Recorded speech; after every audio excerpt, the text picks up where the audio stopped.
Sir మళ్ళీ engineering college గురించి మాట్లాడుకుంటే, మన ఏపీ, తెలంగాణ కావచ్చు, ఇక్కడంతా కూడా సీఎస్‌సి, ఐటీని బాగా ఎక్కువ చూపిస్తుంటారు సార్. వేరేవి అసల ఒకప్పుడు ఇంజినీరింగ్ మేనేజ్మెంట్ అనేది, లేపోతే మైనింగ్ ఇంజినీరింగ్ అనేది, లేపోతే ఏరోనాటికల్ ఇంజినీరింగ్ అనేవి పూర్తిగా చచ్చిపోయాయి ఇవన్నీ. కానీ మీరు చెన్నై లాంటి ఏరియాస్‌లో తీసుకుంటే ఎలక్ట్రికల్, మెకానికల్ కొంచెం బాగా ఎక్కువ మంది స్టూడెంట్స్ దాన్ని ఆప్ట్ చేసుకుంటుంటారు. ఆటోమొబైల్ సెక్టర్ బాగా వచ్చింది ఆటోమొబైల్స్. కాబట్టి. పైన నార్త్‌కి జార్ఖండ్ వైపు వెళ్తే మైనింగ్ ఇంజినీర్‌ని ఆప్ట్ చేసుకుంటుంటారు. కొంతమంది మైక్రోబయాలజీలో ఇంజినీరింగ్ చేస్తుంటారు. కానీ మన సైడ్ ఎందుకు సార్ అంటే దీన్ని ఎందుకు గ్లోరిఫై అవుతుంది? ఒక్కొక్క స్టేట్‌కి ఒక్కొక్క సెక్టారే ఉంటుందా? లేకపోతే దాన్ని బట్టే జాబ్స్ క్రియేషన్ అంటే అవుతుందా? మనకేమైందంటే ముఖ్యంగా బెంగళూరు, హైదరాబాదు ఈ హ్మ్. 2 నగరాల్లో అంటే ఆంధ్రప్రదేశ్, కర్ణాటక, పాత ఆంధ్రప్రదేశ్, ఉమ్మడి ఆంధ్రప్రదేశ్, కర్ణాటక రాష్ట్రాల్లో ఈ వై2కే కొన్ని వై2కే వల్ల నిజంగా ప్రమాదం ఏం లేదు. కానీ ఆ రోజు మన అదృష్టం కొద్దీ ప్రమాదం అనుకున్నారు. మనకు అవకాశాలు వచ్చినాయి. అవును. ఒక వేళనవేరి మనమంతా వేళనవేరి జనం. హ్మ్. అందరూ ఒకటే దానికి బయలుదేరుతారు. అవును. చేపల చెరువులో అందరూ చేపల చెరువుకి వెళ్ళిపోతారు. లేకపోతే ఫలానా పంట అందరూ ఆ పంట వేసేస్తారు. హ్మ్. అలాగే ఐటీ అందరూ ఐటీకి వెళ్ళిపోవటం. ఐటీ ఉందా లేదా మనకి అవకాశాలు కూడా వచ్చినాయి. అవును సార్. దాంతో నిజమైన ఇంజనీరింగ్ చచ్చిపోయింది. మనం బేసిక్ అర్థం చేసుకోవాలి. ఐటీ అన్నది it adds to productivity. Right sir. అవును. అంతేగాని does not create any goods and services. మనకు కావాల్సిన వస్తువుల్ని సేవలు ఒక్కదాన్ని కూడా ఉత్పత్తి చేయదు. అవును.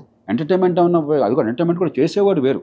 హ్మ్. ఇక్కడ వచ్చేదల్లా మనకి కమ్యూనికేషనే తప్ప నెట్ఫ్లిక్స్ లాంటివి కూడా నెట్ఫ్లిక్స్ ఉత్పత్తి చేయడం వేరు, ఆ కంటెంట్ని అందించడం వేరు. అవును. ఐటీ అందించడం పాత. హ్మ్. కాబట్టి మనం అసలు ఏది నిజము ఏది ప్రొడక్టివిటీకి యాడ్ అన్నది మర్చిపోయాం. హ్మ్. కానీ నేను అనుకోవటం ఆ మార్పు క్రమక్రమంగా వస్తుంది. ఇప్పుడు ఏమవుతుంది, ఇప్పుడు ఒట్టి ఐటీ అనేది కాదు, బేసిక్ ఇంజనీరింగ్ స్కిల్ ఒకటి ఉండాలి నాకు. దాని మీద ఐటీ అనేది ప్రొడక్టివిటీ పెంచుతుంది తప్ప ఐటీ వల్ల అవసరాలు తెలియని అర్థమైతే దెన్ దే ప్రాస్పర్. అది లేకపోతే నష్టపోతారు.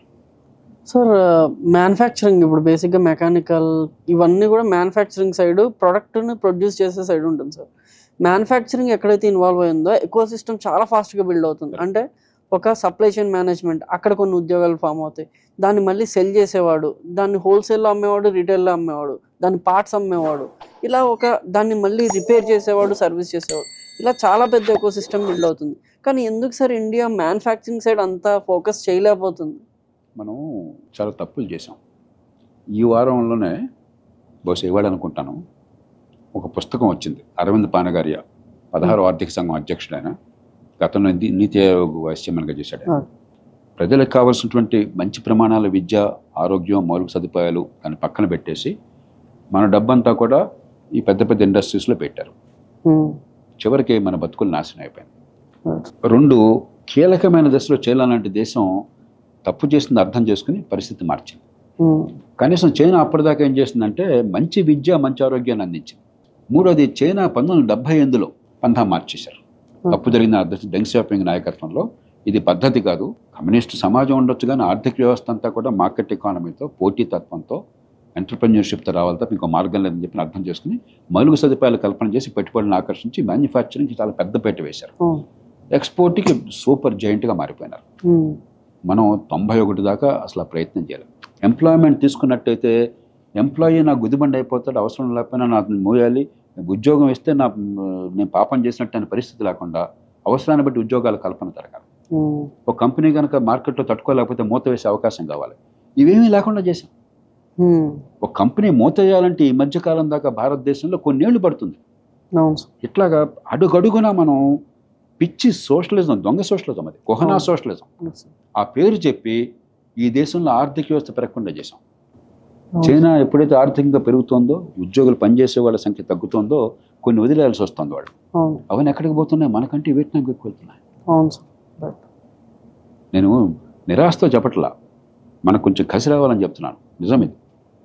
కాబట్టి మనము ఈ తప్పుల నుంచి ఇప్పటికైనా పాఠాలు నేర్చుకోవాలి. కానీ మన రాజకీయ పార్టీలు ఇప్పుడు కూడా డ్రామాలు ఆడుతున్నాయి. అలాగే వంట నూనె ఉంది. 2,70,00,000 మంది రైతులు భారతదేశంలో వంట నూనె ఉత్పత్తి చేస్తున్నారు. వేరుశనగ కావచ్చు, మరొకటి కావచ్చు. వీళ్ళ ఉత్పత్తిని పెంచి అవసరం తీర్చడం కోసం చూడాలి కానీ విదేశాలను దిగుమతి చేసుకుని మనం వాళ్ళ మీద సుంకం కూడా లేకుండా చేస్తాం. ఈ మధ్యనే గట్టిగా కృషి చేస్తే మనం అందరం కలిసి మళ్ళీ సుంకం పెట్టారు. కాస్త సుంకం పెట్టి మన వాళ్ళకి ప్రొటెక్షన్ ఇస్తే మనం ఉత్పత్తి చేస్తాం. ఇక దిగుమతి అవసరం ఉండదు. ఇవాళ ఇండియా ప్రపంచంలో బిగ్గెస్ట్ ఇంపోర్టర్ వంట నూనె. 150,000 కోట్లు దాదాపుగా మనం దిగుమతి చేసుకుంటున్నాం వంట నూనె. వంట నూనె చాలా ప్రధానమైన వస్తువు ఆహారంలో. మన కార్బోహైడ్రేట్, ప్రోటీన్, ఫ్యాట్. ఈ ఫ్యాట్ అంతా వెంటనే నుంచి వస్తుంది. అవును. మరి మనకి మనజానం లేకపోతే అట్లాగా నేను పామ్ ఆయిల్ తీసుకుంటాను, అమెరికా మలేషియా నుంచి తెస్తాను, ఇండోనేషియా నుంచి తెస్తాను, పామ్ ఆయిల్ ఇంపోర్ట్ ఎంత అని చేసుకుంటానంటే మరి ఇక్కడ రైతు ఏమవుతాడు? రైట్. మనం కూడా కొంచెం ఆలోచన చేయాలి. అవును. ప్రతి కన్జ్యూమర్ దానికి కొద్దిగా స్పృహ ఉండాలి. రైట్.